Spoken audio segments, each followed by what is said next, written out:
In 1964, a Chicago bellhop named Ted Serios walked into a psychiatrist's office with an impossible claim.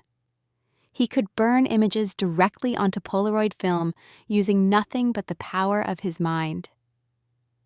Over the next 3 years, he'd produce hundreds of these so-called thoughtographs, blurry photographs of buildings, landscapes, and objects that he insisted came from his consciousness, not a camera lens. Here's where it gets strange. Serios wasn't some polished psychic performer working Vegas stages.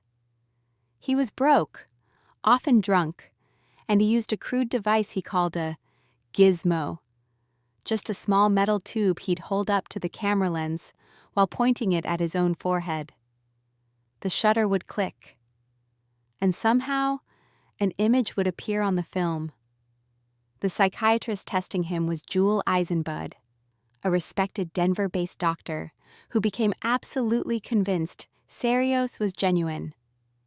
Eisenbud spent 3 years documenting the experiments, eventually publishing a book arguing that Serios' abilities were real, that somehow, through some mechanism science couldn't yet explain, thought itself could expose film.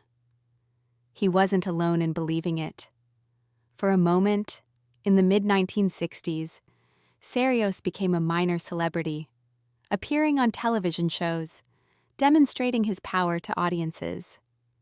But here's the problem. Professional photographers looked at those thoughtographs and saw something different. The images were consistently blurry in ways that matched known camera tricks.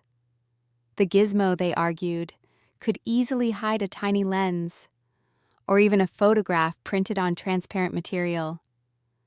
When skeptics examined it closely, the device suddenly seemed less like proof of psychic power and more like a magician's prop.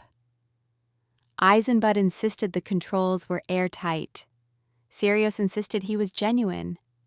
The photographs kept appearing, but no independent lab ever replicated the effect under truly controlled conditions. No physicist could explain the mechanism. And Serios himself never quite managed to produce a thoughtograph when the conditions were too carefully monitored.